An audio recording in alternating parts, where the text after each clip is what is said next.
আর এই যে পাখিটা আমি নিয়েছি, এটা ওড়ার মতো শক্তি নাই, আর চেষ্টা না করে একটু মাথায়ও পানি দিলাম। আজকে আমি মাঠে এসেছি পাখির ভিডিও করার জন্য। হঠাৎ করে সামনের দিকে দেখি একটা বক বসে আছে, সব পাখি ওড়াউড়ি করছে, নড়ছে, কিন্তু এই বকটা নড়ছে না। আর এই কারণেই আমি কিন্তু চিন্তা করলাম যে বকটা মনে হয় কোনো একটা সমস্যা হয়েছে বা ফাঁদে আটকা পড়েছে।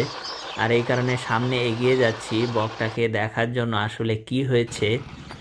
এই পাশেই কিন্তু ধান রোচ্ছে মানুষ, আর চারিদিকে বক ঘোরাঘুরি করছে, খাওয়া দাওয়া করছে, কিন্তু সব পাখিগুলো উড়ে যাচ্ছে, এই বকটা কিন্তু উঠছে না।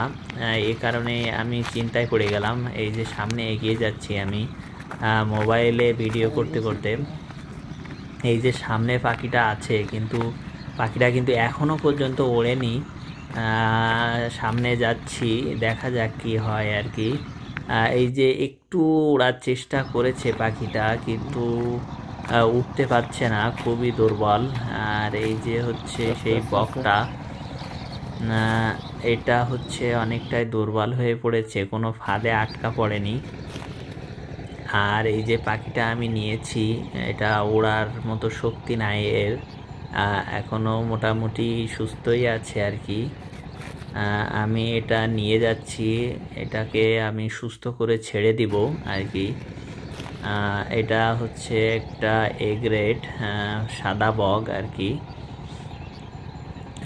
এখানে হয়তো কোনো ধরনের কেমিক্যাল বা সার বা কীটনাশক এমন কিছু খেয়েছে, যার কারণে পাখিটা কিন্তু উঠতে পারছে না। কারণ এখন চারিদিকে সচরাচর যেভাবে শাক সবজিতে বিষ প্রয়োগ করা হয় বা খেতে, সেগুলো খেয়েই কিন্তু এরা অসুস্থ হয়ে যাচ্ছে দিন দিন পাখিগুলো। এই জন্য আমাদের দেশে অনেক পাখি কমে যাচ্ছে। আর এটা চেষ্টা করলাম ওড়ানোর জন্য, কিন্তু উঠছে না। একটু রেখে দিলাম, তা উঠছে না। গায়ে হাত বুলিয়ে দিলাম। পাশে একটু পানি আছে, চলুন দেখে আসি একটু পানি খাওয়ানো যায় কিনা, পানি খেলে যদি সুস্থ হয় আর কি। এখানে ধান ভুঁইয়ের পানি যাচ্ছে, পানি দেওয়ার চেষ্টা করলাম ওকে, কিন্তু না, খাচ্ছে না কোনোভাবেই।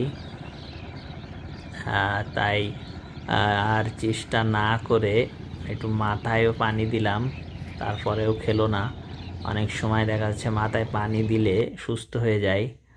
আমি এটাকে নিয়ে যাচ্ছি বাসায়, কারণ এখানে রেখে দিলে কিন্তু কেউ না কেউ ওটাকে ধরে জবাই করে খেয়ে ফেলবে।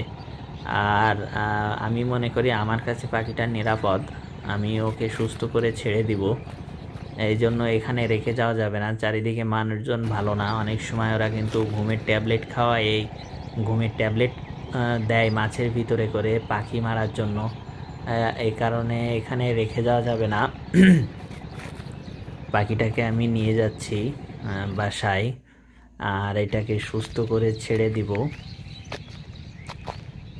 আর এই যে আমার এখানে চলে এসেছি, যেখান থেকে ভিডিওটা করছিলাম, এখানে আমি ট্রাইপড ফিট করে রেখেছিলাম।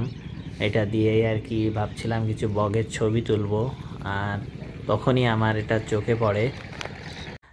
এমন সুযোগ আর কি হয় না, এমন রেস্কিউ করতে পারলে বেশ ভালোই লাগে। ভিডিওটা দেখার জন্য সবাইকে ধন্যবাদ।